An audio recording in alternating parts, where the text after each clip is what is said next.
내 주는 강한 성이요 또 나의 방패 되시니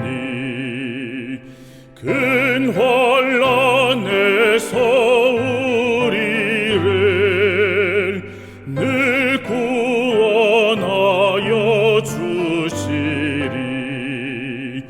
옛 원수 마귀는 이때에 힘을 써 괴휼과 권세로 제 무기 삼으나 주 권능 당치 못하리.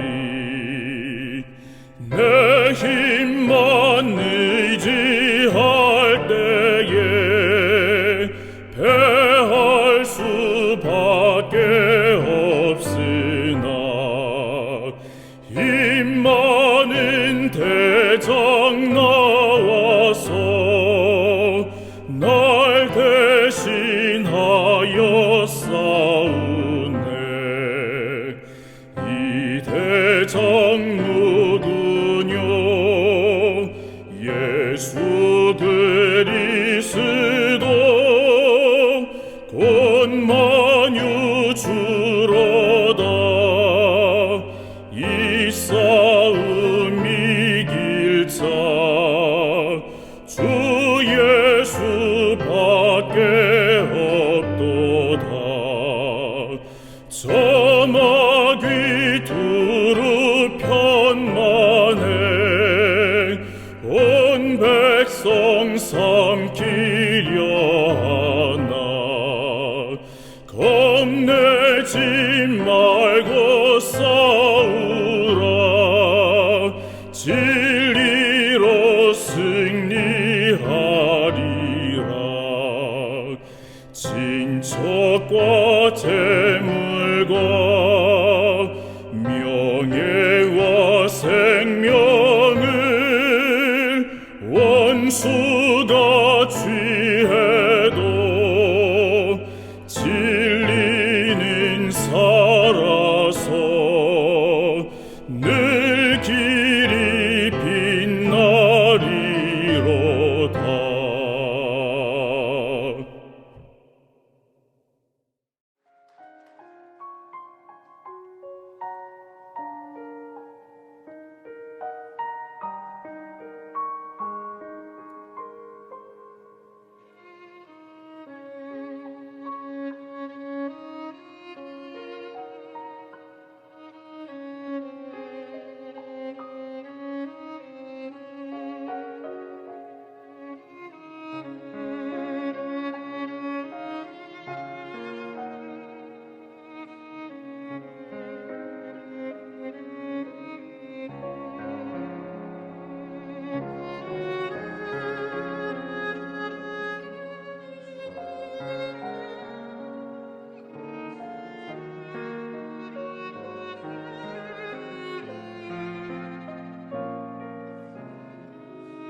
사랑하는 성도 여러분, 안녕하십니까?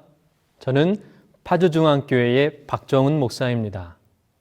오늘 저는 여러분들과 함께 사도행전 15장과 16장, 그리고 사도행적 19장과 20장을 본문으로 바울의 입장에서 말씀을 나누어 보려고 합니다. 오늘 우리는 바울의 입장이 되어 보려고 합니다. 설교를 들으시는 여러분들께서 지금 이 시간 바울이 되었다고 생각해 보시기 바랍니다. 자, 그럼 준비되셨나요? 바울의 입장에서 말씀을 시작하겠습니다. 저는 바울입니다. 1차 선교 여행을 마치고 저희 일행은 수리아의 안디옥 교회로 다시 돌아갑니다.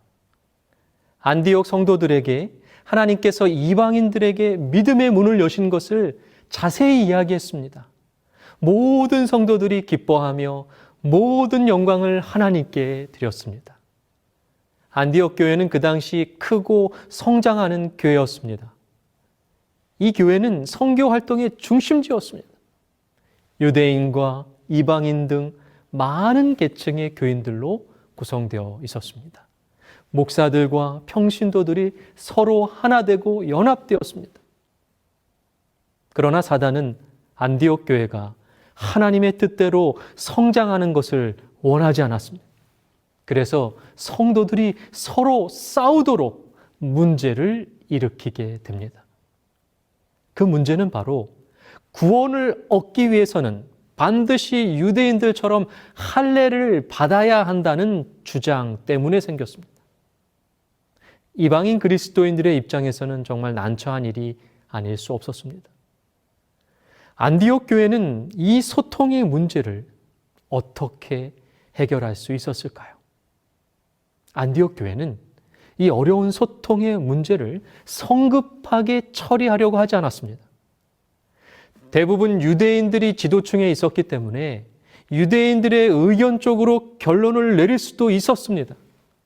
하지만 안디옥 교회는 그렇게 하지 않았던 겁니다. 그들은 예루살렘에 있었던 예수님의 12 사도들과 장로들의 의견을 묻기로 결정합니다. 할례 문제에 대한 고려는 많은 토의와 논쟁을 초래했습니다. 분열이 생길 것을 우려해서 교회에 몇 책임 있는 사람들과 저와 바나바를 예루살렘에 보내서 그 문제를 사도들과 장로들 앞에 제시하기로 한 것입니다. 거기서 저희는 다른 교회의 대표자들과 절기에 참석하기 위해 모인 예루살렘의 사람들을 만나게 될 것이었습니다. 모든 논쟁은 총회에서 최종 결정이 날 때까지 당분간 중단해야 될 필요가 있었습니다. 그 후에 전국 방방곡곡에 있는 다른 교회들은 이 결정을 널리 받아들여야만 했습니다. 소통이 안 되는 상황 속에서 가장 위험한 것은 성급하게 해결하려고 하는 겁니다.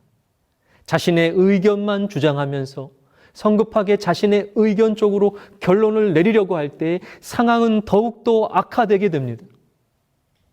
우리는 너무나도 많이 상대방의 의견을 들으려고 하지 않고 내 자신의 주장만을 내세울 때가 많습니다. 상대방을 내 편으로 만들기 위해서는 많이 들어주는 것이 필요합니다. 예수님이 사람들과 소통하실 때 그렇게 하셨어요. 예수님은 항상 질문을 던지셨습니다. 그래서 그 사람들이 스스로 말을 할 수 있도록 하셨어요. 그리고 그 이야기를 다 들어주셨다는 것입니다.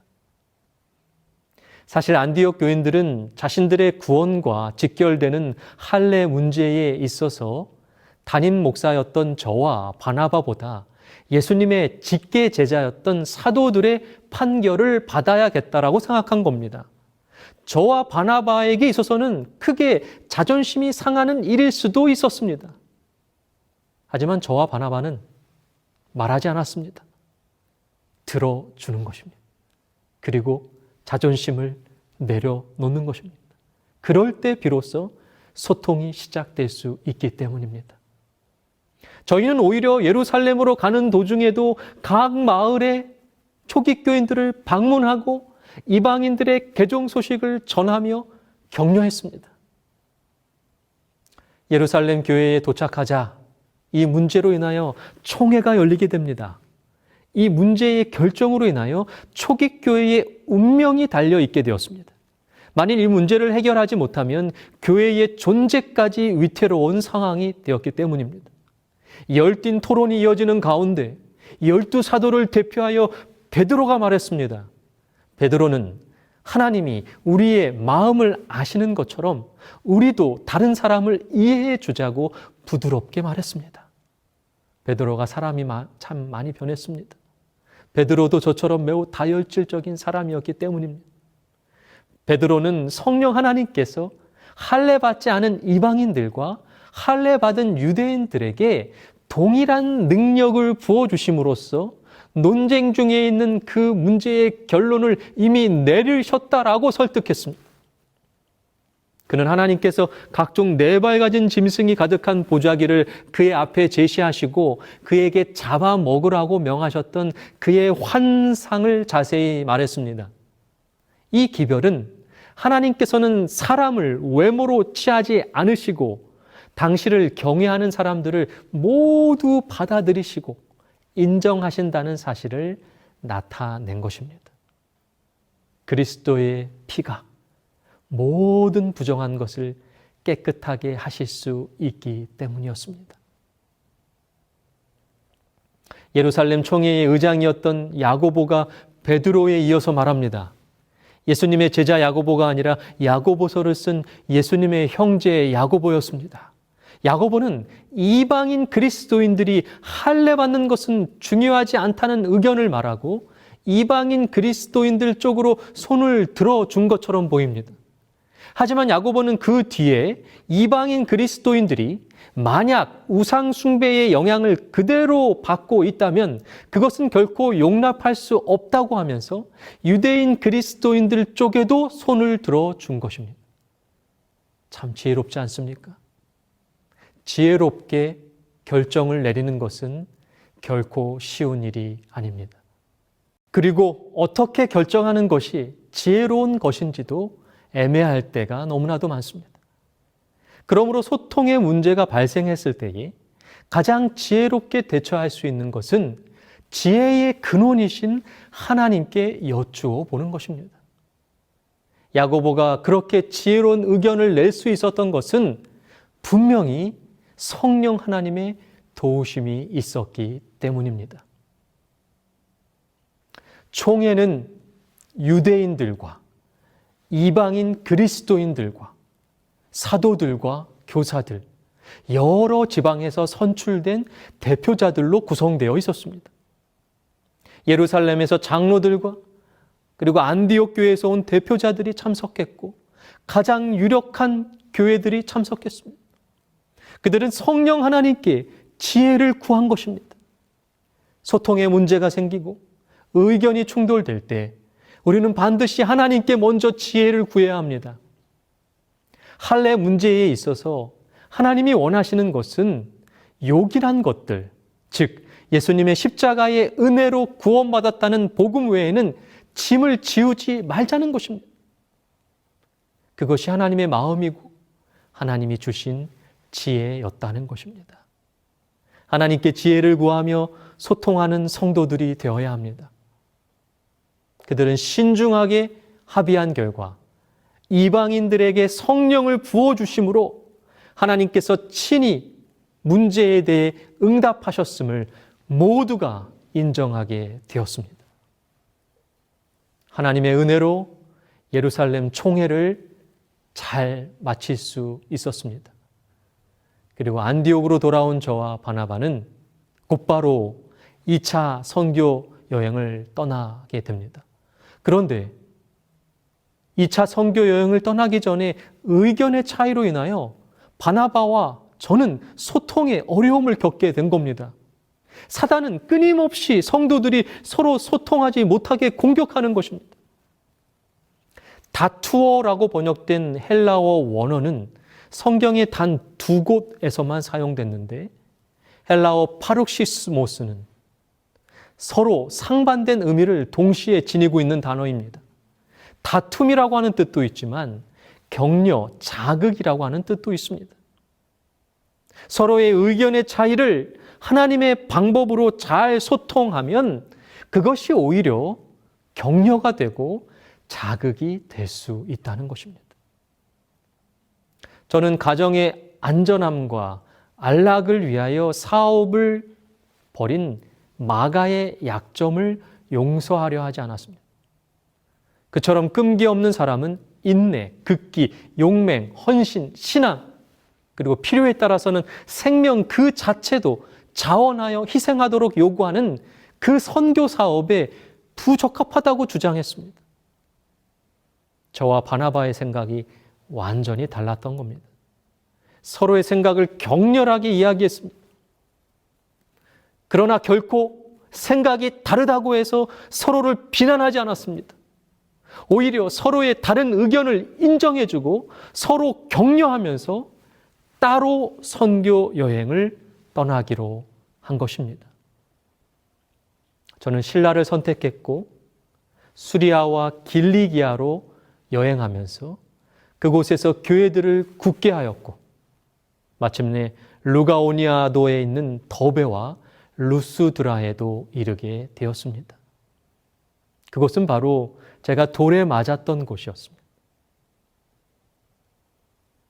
저희의 수고로 복음을 받아들인 사람들이 시련의 시험을 어떻게 견디고 있는지를 저는 몹시 보고 싶었습니다.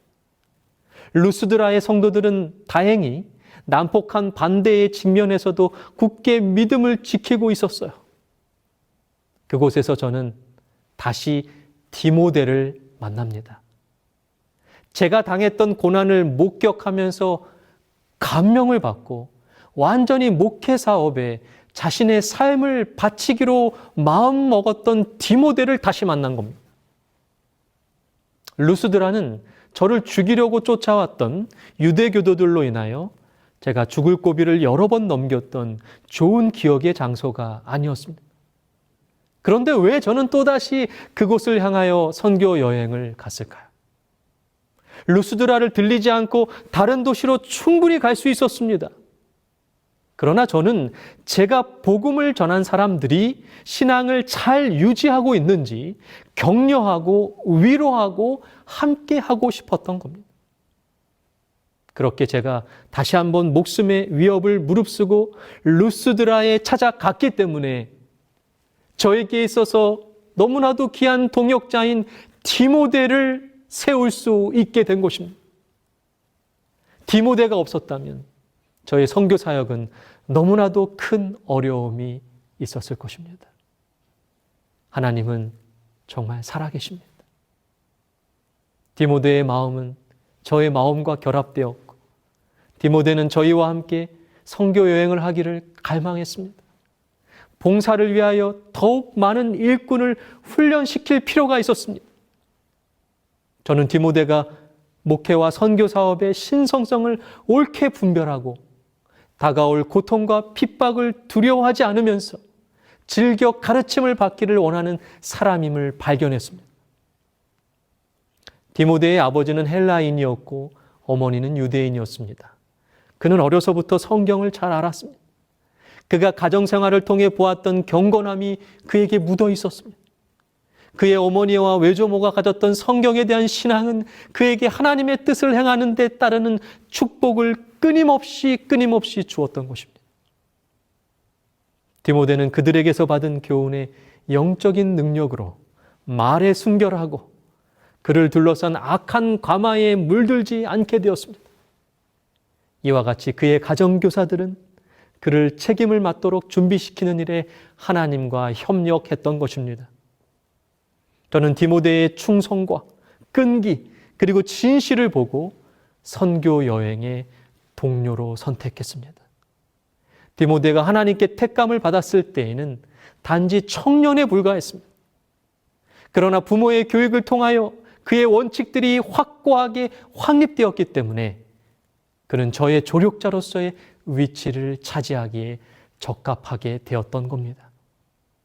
그는 비록 젊었지만 그리스도인의 온유함을 가지고 그의 책임을 감당하였습니다. 저는 그런 디모데를 데려다가 할례를 행하게 됩니다. 예루살렘 총회 때에 이미 할례는 구원과는 상관이 없다고 결론이 내려져 있었습니다. 그런데 왜 저는 굳이 디모데에게 할례를 행하게 했던 것일까요? 디모데의 어머니는 유대인이었습니다. 그런데 문제는 디모데의 아버지가 헬라인이었다는 겁니다. 디모데는 그런 자신의 가족 환경이 유대인들을 전도하는 데 있어서 혹시나 방해가 되지 않을까라고 생각했습니다. 저도 마찬가지입니다. 예수님을 전하기 위해서 그들과 똑같이 할례를 받아야겠다 생각하고 할례를 받은 것입니다. 제가 권했지만 디모데가 스스로 결정한 일이었어요. 저는 선교를 위하여 여러 나라를 여행해야 했고 어디를 가든 유대인들의 회당에서 가장 먼저 선교했습니다. 저의 일행 중에 할례를 받지 않은 것이 알려지면 유대인들의 편견과 고집으로 크게 선교가 방해를 받을 것이 분명했습니다. 저는 이방인들에게와 마찬가지로 유대인들에게도 복음을 전하고자 갈망했기 때문입니다. 신앙의 모순이 되지 않는 한 모든 반대에 대한 구실을 제거하고자 노력했던 겁니다. 하지만 할례에 담겨져 있는 그 언약은 그리스도의 십자가로 성취되었음을 저는 확신했습니다. 디모데는 저의 충고와 지도를 구했고 순종했습니다. 그는 충동에 따라 움직이지 않았고 걸음마다 이것이 주의 길인가를 물으면서 깊이 숙고하고 침착하게 생각했습니다. 성령 하나님께서는 그가 거룩한 임재자의 거하실 성전으로 만들어지고 꼴지어질 수 있음을 발견한 것입니다. 성경의 교훈이 매일의 생애 속에 역사할 때에 그것은 품성에 깊고 영속적인 감화를 끼치게 됩니다. 디모데는 그 교훈을 배우고 실행했습니다.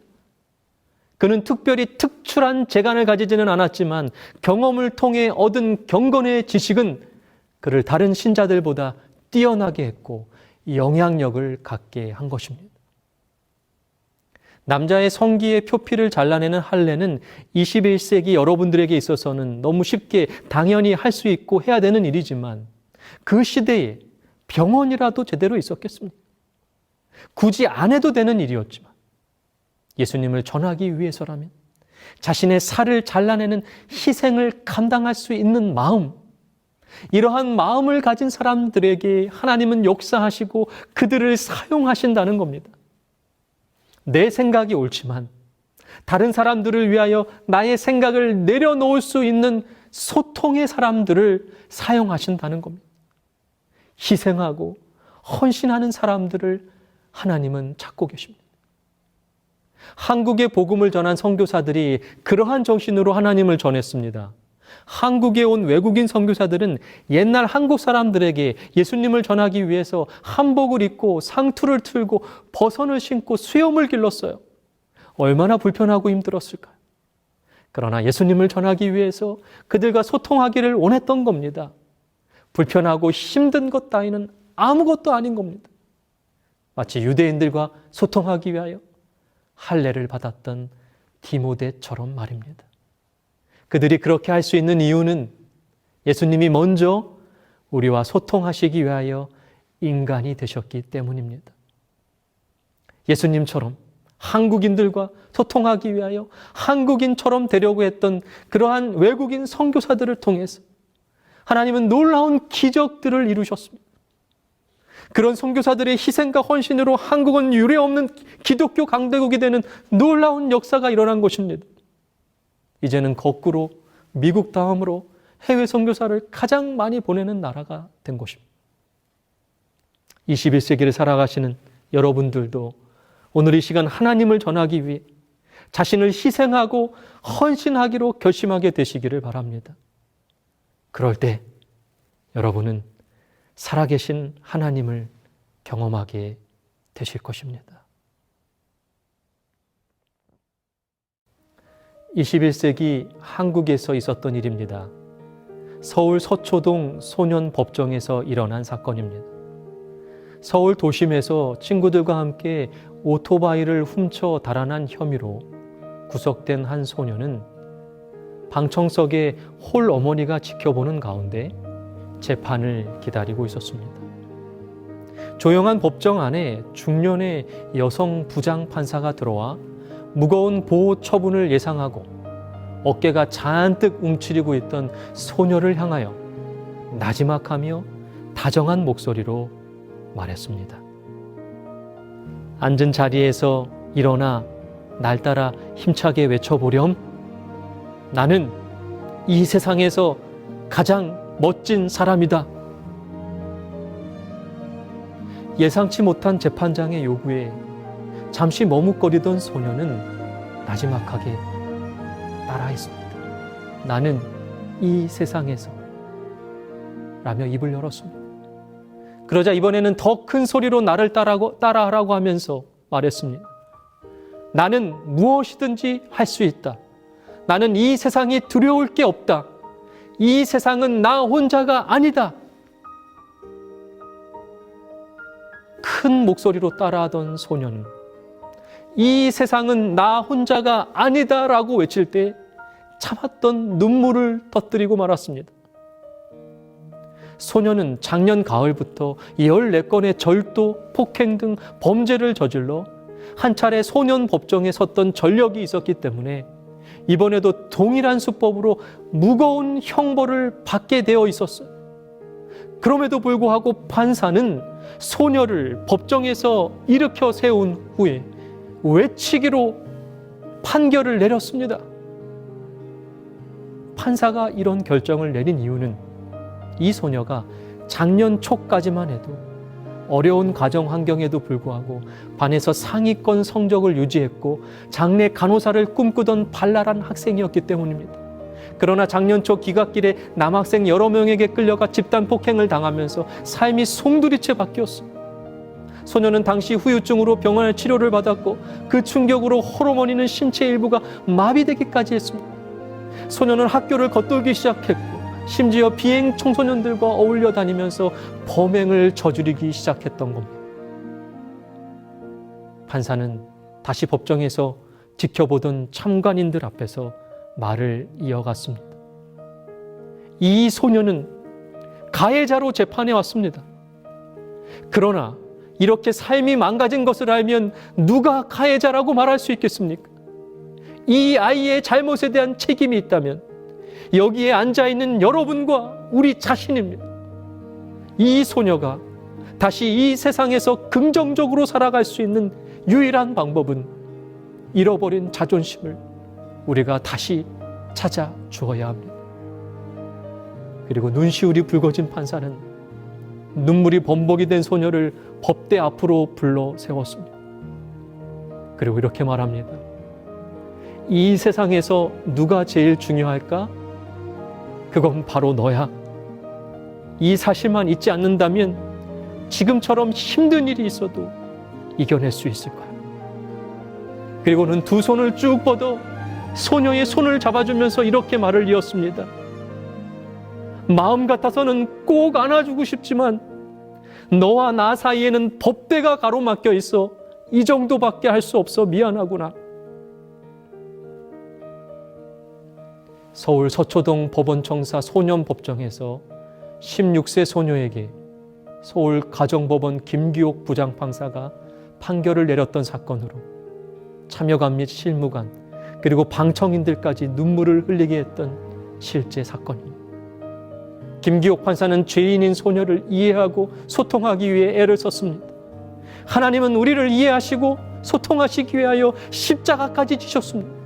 목숨까지 버리셨습니다. 그러한 사랑을 받은 우리도 다른 사람을 이해하며 소통하며 살아갔으면 좋겠습니다. 천사들은 피조물을 위해 피조물이 되어버린 목숨을 버린 자신들의 신을 이해할 수 없었을 겁니다. 하나님의 그 아픔을 상처를 이해하지 못했기 때문입니다.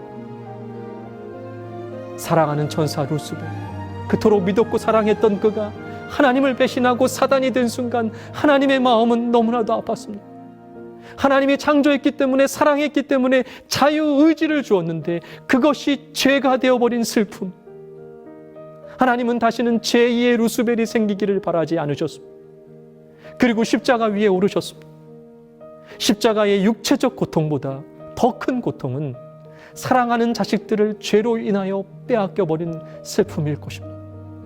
하나님은 다시는 사랑하는 자식들을 잃고 싶지 않으셔서 오늘도 십자가에 오르고 계십니다. 그 놀라운 예수님의 십자가 사랑의 힘을 의지하여 우리도 이해하며 소통하며 살았으면 좋겠습니다. 도무지 이해되지 않는 그 사람에게도 이유는 있습니다. 우리가 가정에서, 교회에서 내가 이해할 수 없다고 함부로 말하거나 판단하지 않았으면 좋겠습니다. 하나님도 그렇게 하지 않으시기 때문입니다. 하나님과 소통하며 그 힘을 가지고 인간들과도 소통하는 제자들이 되어주시기를 간절히 바랍니다.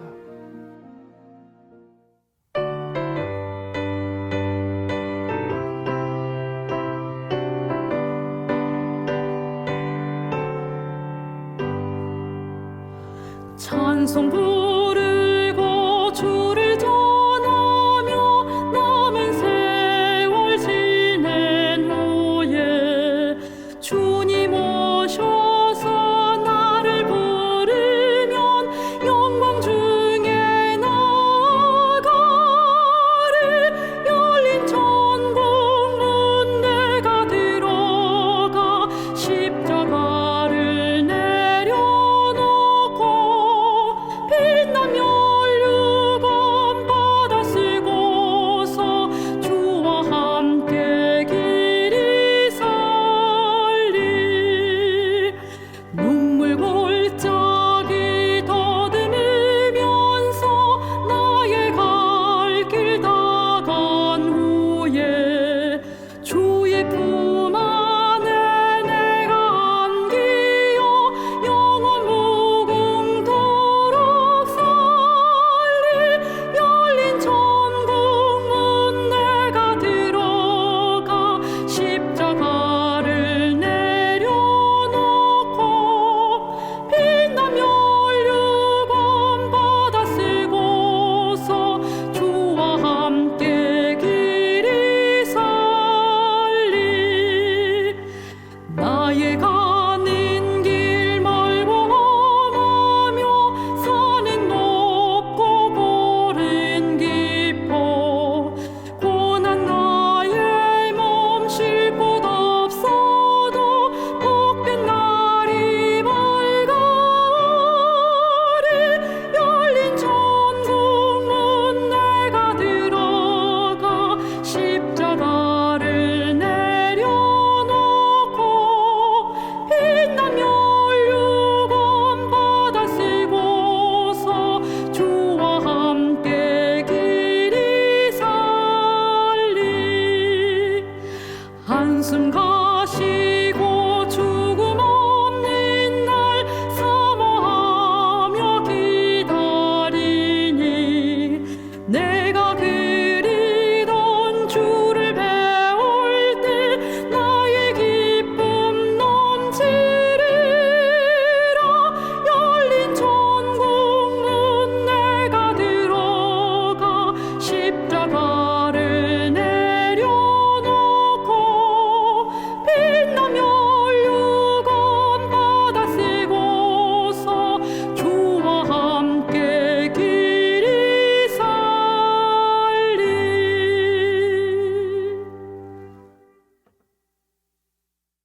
사랑하는 하나님, 초기 교회는 소통에 큰 문제가 발생했을 때 듣기는 속히 하고 말하기는 더디하며 서로를 이해하려고 노력하였습니다.